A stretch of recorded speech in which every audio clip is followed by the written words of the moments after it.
खबरों के निष्पक्ष विश्लेषण के लिए सब्सक्राइब करें Jantantra TV and press the bell icon. Never miss any update. तो बात नहीं कर सकते कि हाँ अशुद्धता की तरफ बात कर सकते हैं। इसमें जितनी सावधानी लोग रखें, जितना अपने आप पर ध्यान दें, अपने नित्य कर्मों पर ध्यान दें, बाहर अगर निकलते भी हैं तो वहां भी बड़ी सावधानी से ही निकलें, जहां तक हो सके सूर्य की किरणों से बचें या अपनी नंगी आंखों से सूर्य की तरफ ना देखें। तो ये रविवार का होने वाला ये ग्रहण है, ये कहीं ना कहीं से उनको बचा के रखेगा। अगर वो सावधानी नहीं रखेंगे तो परिणाम इसका भुगतना पड़ सकता है, यानी विशेष रूप से दिक्कतें हो सकती हैं। जी, आप दोनों हमारे साथ बने रहिए, प्रमोद जी और विनय जी। लगातार इस पर चर्चा करते रहेंगे, लेकिन इसी बीच रुकेंगे एक छोटे से ब्रेक के लिए, जल्द हाजिर होंगे। तो ब्रेक के बाद एक बार फिर से आपका स्वागत है। तो लगातार हम बात कर रहे हैं सूर्य ग्रहण की, जो सदी का सबसे बड़ा सूर्य ग्रहण कहा जा रहा है।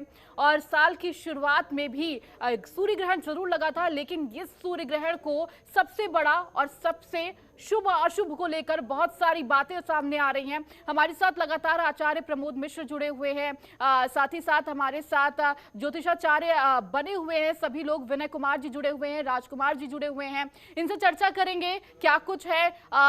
ज्योतिषाचार्य आचार्य जी आपके पास आना चाहेंगे। माना जा रहा है कि शुभ अशुभ की बात की जाती है, किस तरीके से इसे देखा जाए।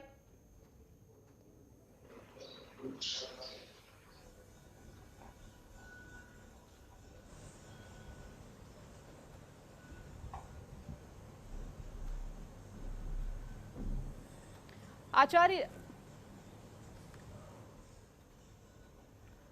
साथ ही साथ लगातार आपको सूर्य ग्रहण से बारे में आपको बता रहे हैं कि किस तरीके से।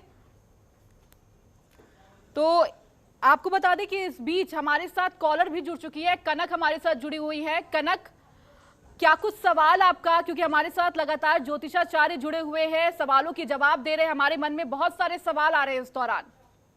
जी, मैं विशाखापट्टनम आंध्र प्रदेश से बोल रही हूँ जी। और मैं आचार्य जी से ये पूछना चाहती हूँ, मेरा राशि कर्क राशि है जी। तो मैं कौन सा मंत्र का जाप करूँ या मैं क्या करूँ तो हमारे पूरे परिवार के लिए अच्छा हो।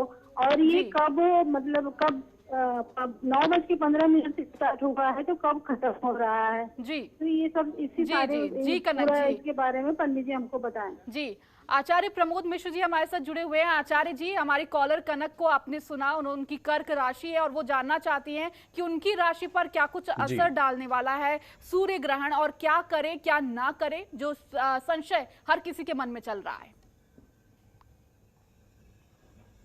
बिल्कुल।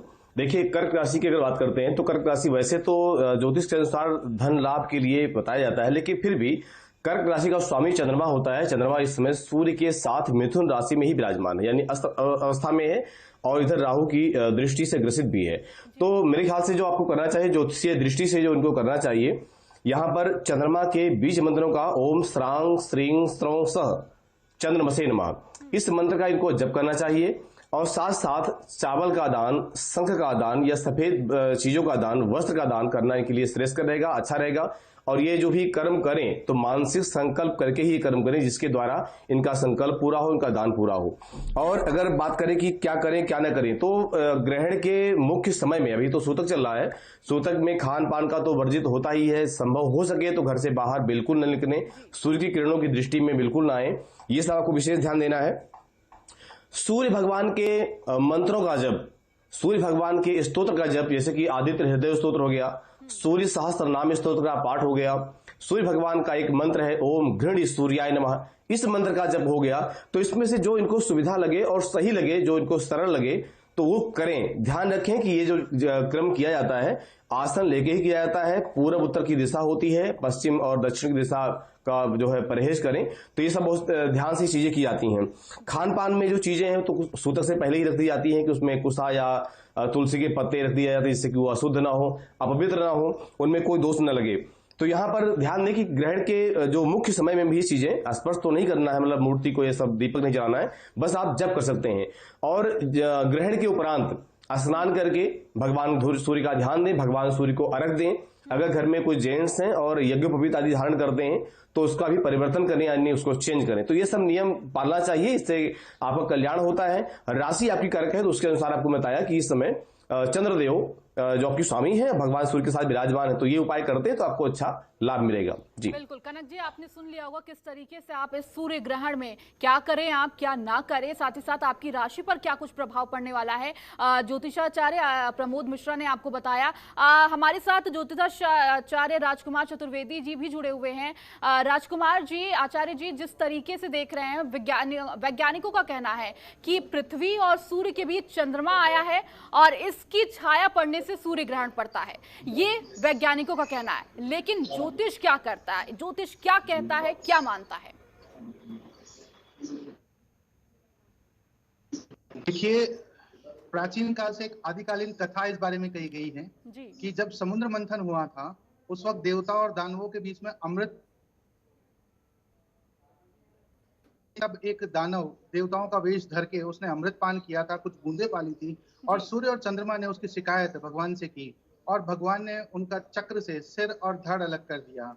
और धड़ हमारे राहु केतु हैं और यही बार बार चंद्रमा और सूर्य को उनके उस कृत का दंड देने के लिए, ग्रसित करने के लिए दौड़ते हैं और यही कर्म हमारा शास्त्रों के हिसाब से ग्रहण कहलाता है, जो कि वैज्ञानिक आधार में पृथ्वी, सूर्य और चंद्रमा के बीच का कहा जाता है। अमावस्या के दिन सूर्य ग्रहण कहा गया है और चंद्र ग्रहण हमेशा पूर्णिमा के दिन आता है।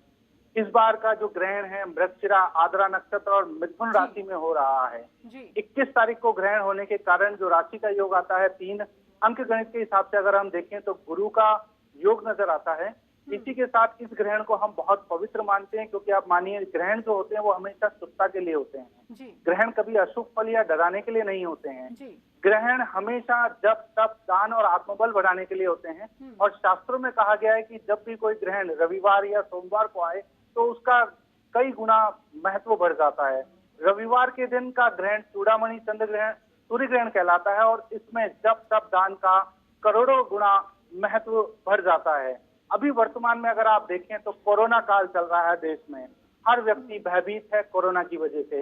हम सबका आत्मबल टूटा हुआ है, कहीं ना कहीं धन बल से, भुज बल से या धन हानि, आत्महानि और एक लॉकडाउन के बीच में जो सब रहे, उस हिसाब से जो कोरोना काल के कारण देश की गतिविधियां हैं, उसके कारण भिन्न भिन्न तरीके से हम लोग परेशान हैं।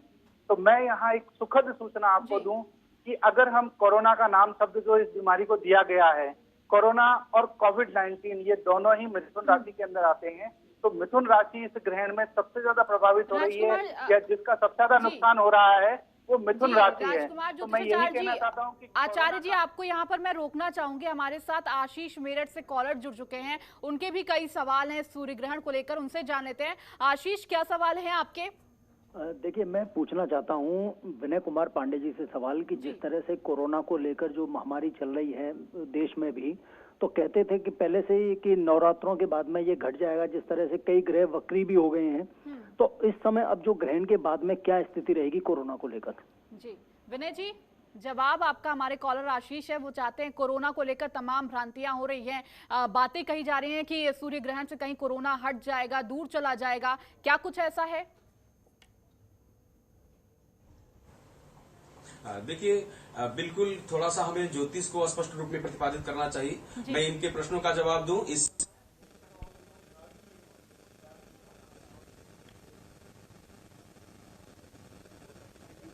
आ जाता है तो ये ग्रहण होता है, यही चीज हमारे ज्योतिष शास्त्र में भी बताई गई है पूरी तरह से, कहीं से भी कोई ये नहीं है।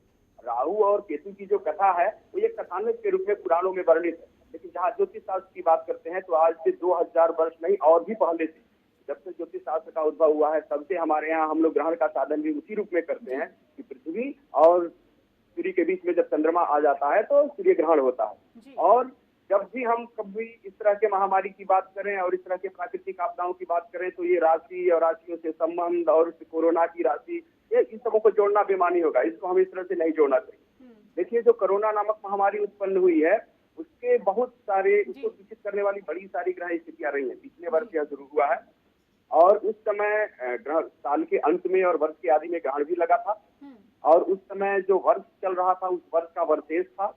उस समय की जो ग्रह स्थितियां थी उन्होंने इस तरह की महामारी को उत्पन्न किया है। और जो ग्रहण का फल होता है वो 6 महीने तक होता है और या तो जब तक कि दूसरा ग्रहण नहीं लग जाए तब तक होता है। तो निश्चित ही जो पिछला ग्रहण हुआ था 6 महीने पूर्व, उसका इसमें योगदान है इस कोरोना को बढ़ाने में। और लेकिन ये जो अभी वर्तमान में ये जो ग्रहण चल रहा है, ये ग्रहण, क्योंकि केवल ग्रहण का सब कुछ फल नहीं होता, ऐसा नहीं है कि केवल ग्रहण ही सब कुछ उलट पुलट कर देगा।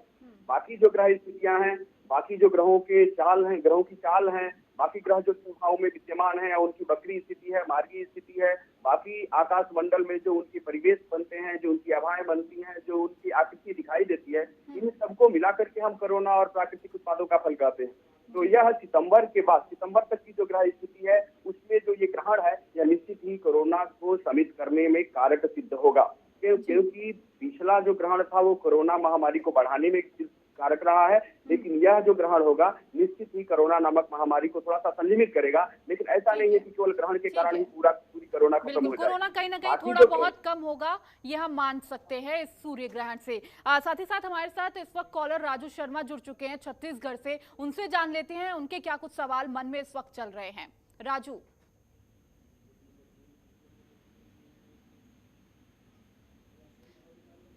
राजू शर्मा जी, आपको आवाज हमारी मिल रही है? राजू जी तक हमारी आवाज नहीं पहुंच पा रही। तो लगातार हम यही चर्चा कर रहे हैं कि किस तरीके से आज इस सूर्य ग्रहण में क्या शुभ रहेगा, क्या अशुभ रहेगा, कोरोना पर कितना असर पड़ेगा, साथ ही ये सबसे बड़ी इस साल की खगोलीय घटना है, इसको लेकर सृष्टि में क्या कुछ बदलाव देखने को मिलेगा, इन सब पर चर्चा करेंगे। इन सारे सवालों का जवाब लगातार जनतंत्र टीवी दे रहा है। फिलहाल इसी बीच रुकेंगे एक छोटे से ब्रेक के लिए, जल्द हाजिर होंगे। एक बार फिर से आपका स्वागत है। लगातार सूर्य ग्रहण पर हम चर्चा कर रहे हैं। सदी का सबसे बड़ा सूर्य ग्रहण बताया जा रहा है। क्या करना चाहिए, क्या नहीं करना चाहिए, क्या शुभ है, क्या अशुभ है, कोरोना की दृष्टि से ये सूर्य ग्रहण कितना असर करेगा, सृष्टि के लिए ये शुभ है या नहीं, इन तमाम सवालों पर हमारे साथ लगातार ज्योतिषाचार्य जुड़े हुए हैं और इन सवालों का जवाब भी दे रहे हैं। शुरुआत करें, इससे पहले हमारे बीच एक कॉलर जुड़ चुके हैं राजू शर्मा छत्तीसगढ़ से, उनके भी तमाम सवाल हैं। राजू शर्मा जी, हमारी आवाज आप तक पहुंच रही है?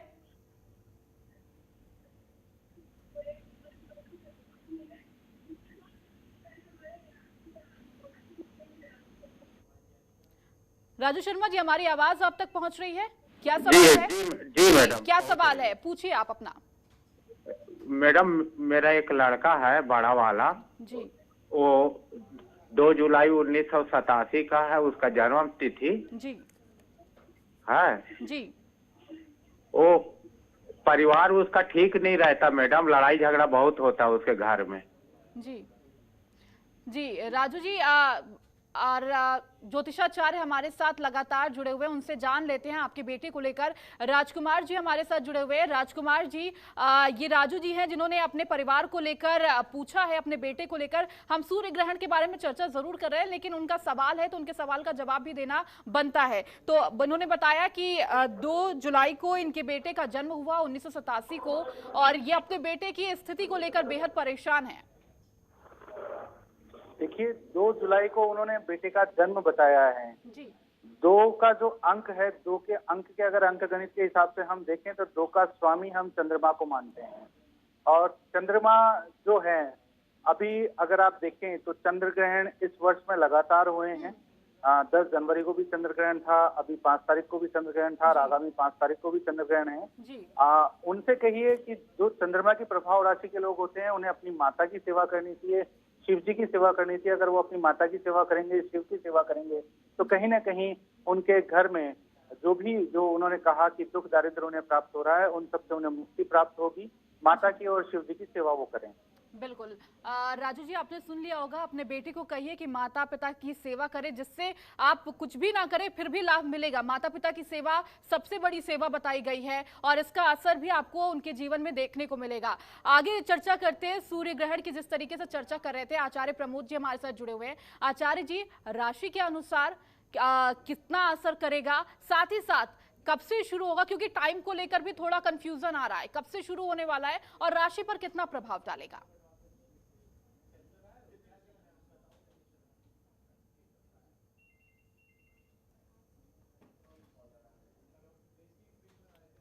आचार्य जी, आपको हमारी आवाज पहुंच रही है? 9:15 बजे का टाइम है, लेकिन 10:20 से शुरू होगा और समाप्ति जो है उसकी 1:48 पर है जी। अब राशि की अगर बात करते हैं तो अलग अलग राशियों का अलग अलग फल है जी। सबसे पहले हम बात करेंगे मेष राशि की। जो मेष राशि के जो लोग हैं उनको उनके ऊपर इसका विशेष अच्छा प्रभाव तो नहीं है, लेकिन धन हानि की आशंका और रोग के प्रारंभ होने की आशंका ये सब जो दर्शाई जा रही है। वृष राशि के लिए भी स्वास्थ्य, सामाजिक प्रतिष्ठा में कुछ हानि, नुकसान इत्यादि के बारे में।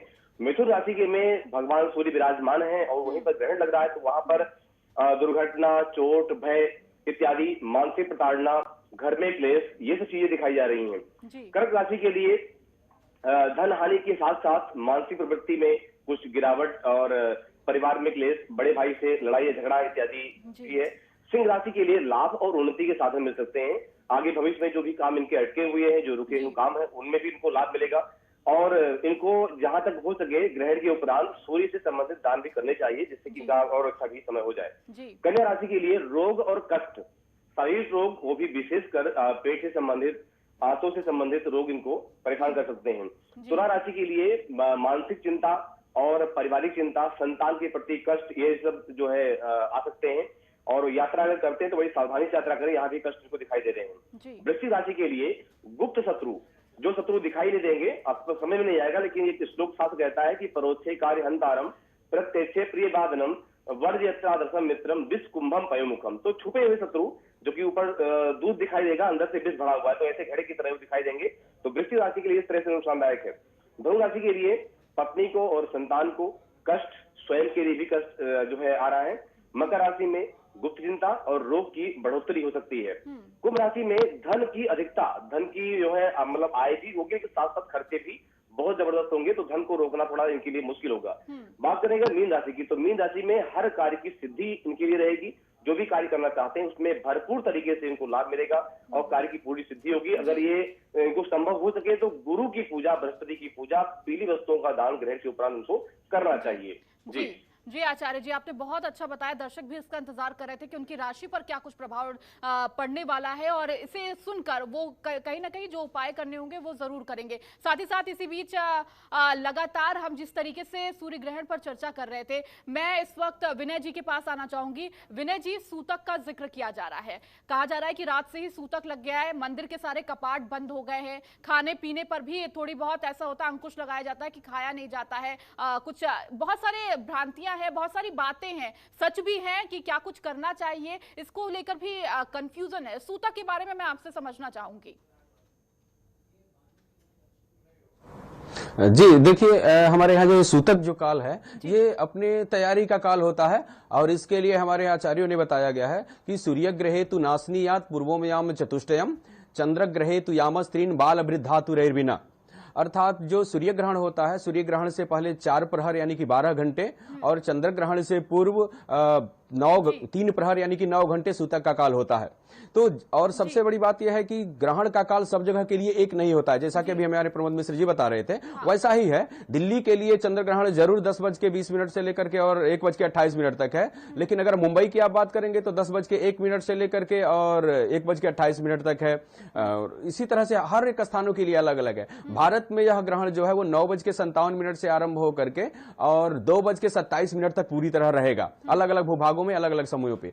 तो ये जो सूतक का काल होता है, सूतक के काल में हमारे यहाँ कहा गया है कि भोजन, पानी, जल इत्यादि नहीं लेना चाहिए, लेकिन यहाँ पर इन्होंने एक विधि भी बताई कि बालक, वृद्ध, रोगी और आतुर, इन 4 लोगों को नियम से छूट है। यानी कि जो बच्चे हैं वो खा पी सकते हैं सूतक काल में, जो वृद्ध हैं, जो भूख नहीं रोक सकते वो खा पी सकते हैं, जो रोगी हैं वो खा पी सकते हैं। इसके अलावा एक चौथी श्रेणी दे दी आतुरों की, जिनको आत्मसंतोष नहीं है, जो कहेंगे कि नहीं हमें खाना ही खाना है तो खा लीजिए भाई, तो वो भी खा सकते हैं, जो आतुर लोग हैं। इसके अतिरिक्त हमारा ये जो सूतक काल है, इसमें हमें भगवान की आराधना करनी चाहिए, पूजन करना चाहिए, जप करना चाहिए, स्नान इत्यादि करना चाहिए। भगवान के मूर्ति का स्पर्श वर्जित है। यह याद रहे कि हम जप कर सकते हैं, ध्यान कर सकते हैं, पाठ कर सकते हैं, श्रवण कर सकते हैं, लेकिन भगवान की मूर्ति का स्पर्श वर्जित है। तो हमें सूतक काल में भगवान नाम का स्मरण करना चाहिए, खाना पीना नहीं करना चाहिए। और यह सूतक काल जो होता है वो अपनी पवित्रता के लिए होता है कि हम ग्रहण के लिए अपने आप को तैयार कर लें कि ग्रहण में हमें क्या क्या करना है, क्योंकि ग्रहण में जो जप और होम और दान इत्यादि करना है वो उसके लिए हम अपनी तैयारियां कर लें और सूतक काल में नियम पूर्वक रहते हुए आत्मसंयम पूर्वक और फिर ग्रहण काल में हम उस अनुष्ठान का आचरण करें जिससे कि हमें आत्मबल प्राप्त हो और हमारा जीवन जीवन जो है वो सुख समृद्धि से पूर्ण हो। तो ये जो सूतक काल होता है वो पवित्रता का द्योतक है, पवित्र रखने का द्योतक है। जी जी डॉक्टर विनय जी, आपने सूतक के बारे में जिक्र किया, साथ ही साथ हमारे साथ कॉलर बहुत सारे जुड़ रहे हैं क्योंकि लगातार फोन आ रहे हैं और कई सारे सवाल भी हैं, उनको लेना भी जरूरी है। हमारे साथ इस वक्त भानु जुड़ चुके हैं जयपुर से। भानु, क्या सवाल है आपका? मेरी डेट ऑफ बर्थ है 18/12/1962 जी, और टाइम है सुबह का 3:03 जी, और जन्म स्थान है जयपुर जी। ग्रहण काल मेरे लिए कैसा रहेगा? जी भानु जी, ज्योतिषाचार्य हमारे साथ प्रमोद जी जुड़े हुए हैं। प्रमोद जी, इन्होंने बताया इनका जन्म 12 को हुआ है, 1962 में हुआ है। क्या कुछ असर इनके लिए डालने वाला है सूर्य ग्रहण?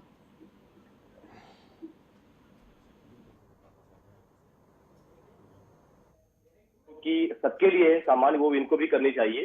और यहाँ पर इनके पराक्रम पर फर्क पड़ सकता है और जो भी सामाजिक प्रतिष्ठा है उस प्रतिष्ठा में भी दृष्टि ग्रहण डाल सकता है। तो उसके लिए इनको जो है जहां तक हो सके अपने भावनाओं को कंट्रोल में करते हुए, ध्यान में रखते हुए भगवान सूर्य की पूजा, भगवान सूर्य का उपासना, साथ साथ ग्रहण के मुख्य समय पर आदित्य हृदय स्तोत्र का विनियोग और संकल्प पूर्वक का पाठ इनको करना चाहिए। ये इनके लिए काफी अच्छा लाभदायक होगा। अगर ऐसा करते हैं तो इनकी जो प्रोफेशनल लाइफ है या काम धाम में या बिजनेस में जो भी ये करते हैं उसमें इनको अच्छा लाभ प्राप्त होगा और जो भी नेगेटिव एनर्जी जीवन बनती है तो वो अपने आप ही दूर हो जाएगी। जी जी भानु जी, आपने अपना जवाब सुन लिया होगा, क्या कुछ करना चाहिए, क्या कुछ नहीं करना चाहिए, इस सूर्य ग्रहण में आप पर कितना असर डालेगा और उससे बचने के क्या कुछ तरीके हैं वो आचार्य जी ने बताए। तो लगातार आपको सूर्य ग्रहण पर राशियों पर क्या कुछ प्रभाव पड़ने वाला है, सूतक में क्या कुछ करना चाहिए, क्या नहीं करना चाहिए, कितना शुभ कितना अशुभ है ये सूर्य ग्रहण, सृष्टि पर कितना असर डालेगा, क्या ये सृष्टि के लिए शुभ होगा, क्या कोरोना के संकट काल में इससे कुछ असर पड़ेगा, तमाम सवालों के जवाब इस वक्त हमारे साथ 3 ज्योतिषाचार्य जुड़े हुए हैं आपके हर सवालों का जवाब दे रहा। हमारे साथ विमल जुड़ चुके हैं, उनके भी सवाल है। विमल, अपना सवाल करें। जन्म तिथि 26 जुलाई 1995। जी। समय है रात्रि में 11:32।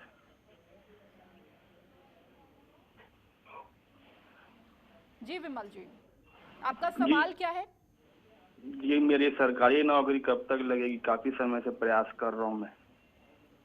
जी राजकुमार जी हमारे साथ आचार्य जी मौजूद है। आचार्य जी, आपने विमल जी का सवाल सुना, उन्होंने इनका है कि इनकी सरकारी नौकरी कब लगेगी।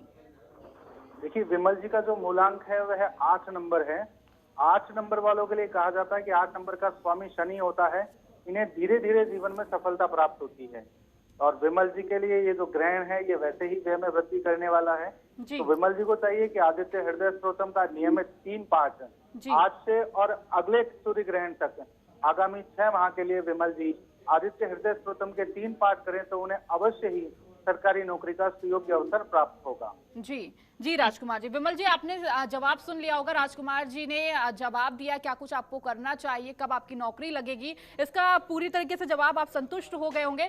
लगातार सूर्य ग्रहण पर चर्चा कर रहे हैं, हमारे साथ आचार्य प्रमोद जी मौजूद है। प्रमोद जी, जिस तरीके से हम सूर्य ग्रहण को देख रहे हैं, लंबा ग्रहण है, 6 घंटे का है, इस दौरान शुद्ध अशुद्ध चीजों का भी जिक्र होता है, ये शुद्ध अशुद्ध चीजें क्या है?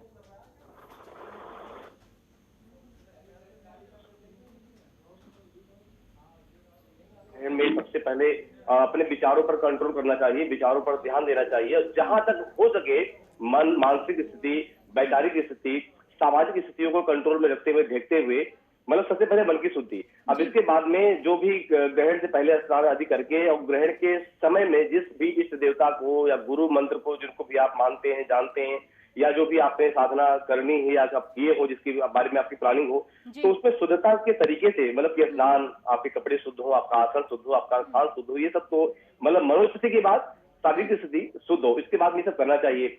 अब सूतक मतलब एक तरह से छाया भी कहा जाता है और जो कि 12 घंटे पहले शुरू होता है। तो सूतक में स्नान करके और पूजा करें, पूजन के बाद में जब ग्रहण समाप्त हो तो सूर्य का स्पर्श है, भाई सूर्य का सूतक तो 12 घंटे यानी 4 पहले से है, तो बाद में स्नान किया जाता है जिससे कि उसका कोई संक्रमित काल या संक्रमित चीजें या संक्रमित विचार या मन न रहे। इसलिए बाद में शुद्ध धो करके और स्नान ध्यान वस्त्र जनेऊ चेंज करके और भगवान की दोबारा पूजा करें, भगवान को वहां से स्नान कराएं, मंदिर को साफ सुथरा करें। तो अशुद्धता मतलब पहले मन से, शरीर से, स्थान से ये सब दूर करते हुए और शुद्धता की तरफ, पवित्रता की तरफ मंत्र भी कहता है कि रोकना चाहूंगी, बीच में रोक रही हूँ आपको। इस बीच हमारे साथ कॉलर जुड़ चुके हैं, रोहित शर्मा दिल्ली से जुड़ चुके हैं। रोहित, क्या कुछ सवाल है आपका? मेरी डेट ऑफ बर्थ 25 मार्च 1990 है जी। रात को 10 बजे का मेरा जन्म है जी। मैं पूछना चाहता हूँ मेरे ऊपर ये ग्रहण का कुछ मतलब ठीक रहेगा मेरे लिए इस साल मेरे, और एक शादी के लिए भी पूछना था मेरे को अपने। जी प्रमोद जी, आप जवाब आपसे लेना चाहेंगे कि इनके ऊपर कितना असर डालेगा ये सूर्य ग्रहण, साथ ही साथ ये शादी के बारे में भी, इनकी शादी कब तक होगी? हाँ बिल्कुल, जैसे कि इनका जो अंक बताया इन्होंने 25 तारीख है, 25 तारीख का जो मूलांक बनता है वो 7 बनता है। उस मूलांक के अनुसार इनको थोड़ा सा अपने आप पर सचेत रहना चाहिए और जो है स्वास्थ्य का विशेष ध्यान रखना चाहिए। बाकी का प्रश्न था विवाह के बारे में, तो इस अंक के अनुसार इनका जो विवाह का योग बनेगा लगभग 2.5 साल का समय आ रहा है अगर ये आज से तैयारी शुरू करते हैं। और इस ग्रहण में दुर्गा सप्तशती का एक मंत्र है जिसमें कहते हैं पत्नी मनोरमाम देही मनोवृत्तानुसारिणीम तारडीम दुर्ग संसार सागरस्य पुरोद्धाम। ये दुर्गा सप्तशती में अर्गला स्तोत्र का मंत्र है। इस मंत्र का अनुष्ठान करते हैं तो ये मुख्य समय तो अगर कुछ भी नहीं करते तो 2.5 साल का समय लगेगा। अगर ये अनुष्ठान करते हैं इसका इस ग्रहण में और ग्रहण के बाद भी जब भी अष्टमी आए या शुक्रवार आए तो उसके तरीके से आप कम से कम एक माला का जप इस मंत्र का करते हैं तो इनको जरूर लाभ मिलेगा। बहुत जल्द ही इनका विवाह का योग बन जाएगा। ठीक है रोहित, आपने अपना जवाब सुन लिया होगा, क्या कुछ आपको करना चाहिए। इसके साथ ही साथ हमारे साथ एक और कॉलर राजेश जुड़ चुके हैं। राजेश, क्या कुछ सवाल है आपके? पत्नी के बारे में पूछना था, उसका गवर्नमेंट जॉब का क्या योग है? उसका डेट ऑफ बर्थ है जी 5/10/1989 88 जी।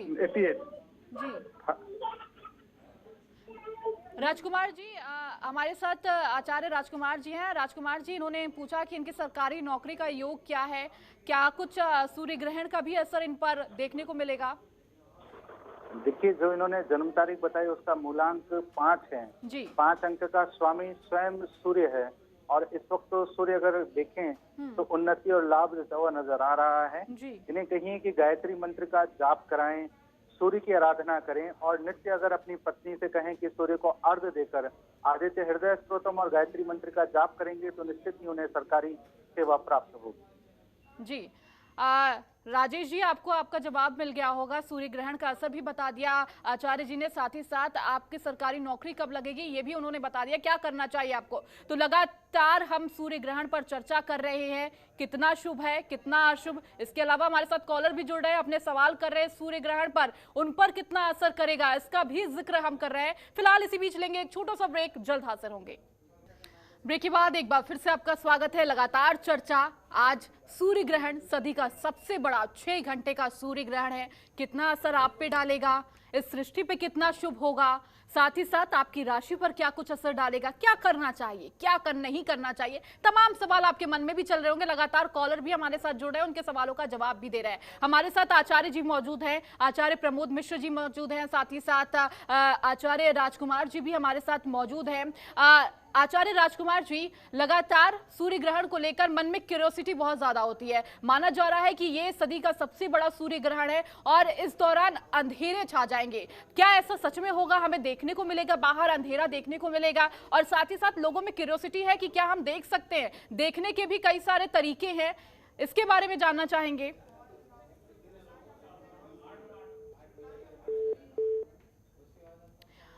तो लगातार आचार्य जी से जानने की कोशिश कर रहे हैं कि किस तरीके से सूर्य ग्रहण पर क्या कुछ करें हम। हमारे साथ लगातार आचार्य लोग मौजूद हैं और हम वो बता रहे हैं कि आपके सवालों का जवाब भी दे रहे हैं कि कैसे इस सूर्य ग्रहण को शुभ बनाएं अपने लिए और क्या कुछ असर डालने वाला है। आपके सवालों का जवाब भी हम दे रहे हैं। आपको बता दें, क्या ये सूर्य ग्रहण इस देश के लिए, इस सृष्टि के लिए शुभ होगा?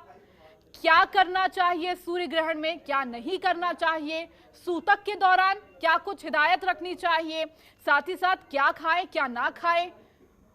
और तमाम सवाल मन में जरूर उठ रहे होंगे। उन सवालों का जनतंत्र टीवी लगातार जवाब भी दे रहा है कि किस तरीके से आपको इस दिन को शुभ बनाना है। अगर आप पे कुछ भी अशुभ है उसे भी कैसे शुभ बनाएं, इस सारे सवालों का जवाब हमारे साथ मौजूद आचार्य जी दे रहे हैं। आपको बता दें, जहां एक तरफ वैज्ञानिक कह रहे हैं कि पृथ्वी और सूर्य के बीच चंद्रमा आ रहा है और उसकी छाया पड़ रही है, इसलिए सूर्य ग्रहण लगा है, तो वही ज्योतिष शास्त्र कुछ अलग बातें कह रहा है। वो शुभ अशुभ से जोड़ता है कि किस तरीके से आप पर असर डालता है, आपकी जिंदगी पर असर डालता है, आपकी राशियों पर असर डालता है। साथ ही साथ कोरोना संकट काल में जिस तरीके से पूरे विश्व, पूरे देश में इस वक्त कोरोना का संकट काल है, सब इससे लड़ाई लड़ रहे हैं और कोशिश कर रहे हैं इस लड़ाई को जीता जाए। लेकिन इस सूर्य ग्रहण पर क्या कोरोना पर भी असर पड़ेगा?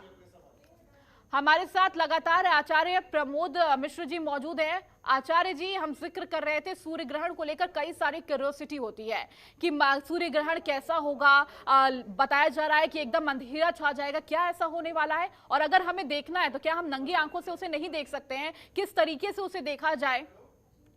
बिल्कुल, देखिए, जैसे बात करेंगे नंगी आंखों से नहीं देख सकते हैं, तो पहली बात तो ग्रहण को जहां तक हो सके देखना ही नहीं चाहिए। संक्रमित किरणें निकलती है वहां से और वलयाकार में वैसे भी है, तो यहाँ कहीं ना कहीं आंखों पर असर डालता है, आंखों के माध्यम से मस्तिष्क पर असर डालता है, बुद्धि में भी मनता जाती है। तो इन चीजों का थोड़ा ध्यान रखना चाहिए और इस समय देखने के बजाय जहां तक हो सके उनके नाम का जप करें, उनका पाठ करें, उनके मंत्रों का अनुष्ठान करें, ये सब करना ज्यादा अच्छा रहता है। और रही बात कोरोना की, तो जो समय अभी ये ग्रहण गया है, इसके बाद चंद्र ग्रहण आएगा, चंद्र ग्रहण के बाद थोड़ा सा ये मान के चलते सितंबर तक का जो समय है थोड़ा सा अभी ये बढ़ेगा, केस बढ़ेंगे और इसके बाद सितंबर के बाद ये डाउन होना शुरू हो जाएगा। और जब डाउन होना शुरू होगा धीरे धीरे कुछ न कुछ, चाहे वो वैक्सीन मिले, चाहे वो कोई इलाज बने, जो भी कारण बनेगा, लेकिन हाँ ग्रह की स्थिति ऐसी बन रही है कि सितंबर के बाद इसका जो है डाउन होना शुरू हो जाएगा, तो अपने आप इसका प्रभाव खत्म हो जाएगा।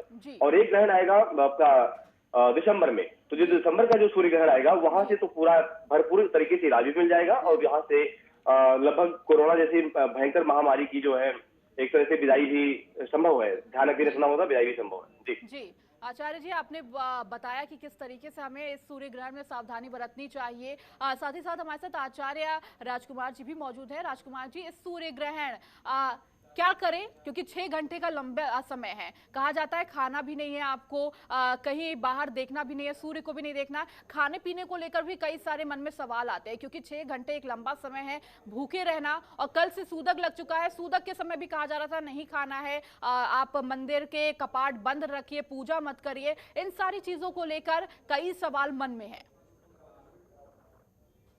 देखिए, सूतक काल से ही हमारे शास्त्रों में सिर्फ बड़े बुजुर्गों, रोगियों, वृद्धजनों को छोड़ के बाकी सबके लिए खान पान की मनाही है। और ग्रहण के समय तो बिल्कुल नहीं। आप समझिए, ग्रहण के समय तो हमें कुछ भी लेने के लिए आइदर इनटेक और आउटटेक किसी भी चीज के लिए हमें हर तरीके से मनाही होती है। और अभी ग्रहण काल चल रहा है। ग्रहण काल आप समझिए हमारे आत्मबल के लिए होता है। जैसे मैंने पहले भी कहा कि कोरोना काल के कारण इस वक्त हम सबका आत्मबल बिल्कुल गिरा हुआ है, तो हम हमारे आत्मबल को बढ़ाने का उपाय करें। आप इस वक्त ज्यादा कुछ भी नहीं कर सकते हैं। 3 नंबर का हमारा 21 तारीख का आज अंक है, तो आप 21 बार हनुमान चालीसा का पाठ करें। नासे रोग हरे सब पीरा, जो जपे निरंतर हनुमत वीरा। इसके अतिरिक्त सूर्य ग्रहण आज है, तो हम सूर्य के निमित्त आदित्य हृदय स्तोत्रम के पाठ कर सकते हैं, गायत्री मंत्र का जाप कर सकते हैं। अगर आप किसी तरीके से रोग से ग्रसित नजर आ रहे हैं तो आप हनुमान चालीसा का पाठ करें। आपको धन लाभ चाहिए तो आप श्री सूक्तम का पाठ करें, राम रक्षा स्तोत्रम का पाठ करें। देखिए, ग्रहण का समय बड़ा पवित्र समय होता है और ग्रहण के तरह के समय किए गए जब तब का हमें कई गुना फल मिलता है। और ये तो बहुत पवित्र चूड़ामणि सूर्य ग्रहण है। इसमें किए गए जब तब और दान का विशेष महत्व, इस वक्त किए गए दान का भी हमें करोड़ गुना फल प्राप्त होगा। आप आपकी राशि के हिसाब से दान करिए, राशि के हिसाब से भी नहीं कर सकते हैं तो सूर्य का दान हमने कनक को कहा गया है। आप गेहूं का दान करिए, आदित्य हृदय स्तोत्रम, श्री राम रक्षा स्तोत्रम, गायत्री मंत्र का जाप करिए। कहीं ना कहीं यह आपका मनोबल बढ़ा करके और आपको एक अच्छी दिशा की तरफ, जो नकारात्मक ऊर्जा इस वक्त उत्पन्न होती है, उससे पॉजिटिविटी की तरफ ले जाने वाला ग्रहण साबित होगा। जी, बहुत बहुत शुक्रिया आचार्य प्रमोद जी और आचार्य राजकुमार जी। लगातार आपसे चर्चा की कि इस दौरान सूर्य ग्रहण में हमें क्या करें, कितना असर डालेगा हमारी जिंदगी में, पूरे विश्व में, पूरी सृष्टि में कितना असर डालने वाला है, कितना अशुभ रहने वाला और कितना अशुभ रहेगा। इन सारी बातों पर हमने चर्चा की, साथ ही साथ आपके सवालों का जवाब भी दिया। हमारी खास पेशकश में फिलहाल इतना ही। बने रहिए जनतंत्र टीवी के साथ। खबरों के निष्पक्ष विश्लेषण के लिए सब्सक्राइब करें Jantantra TV and press the bell icon. Never miss any update.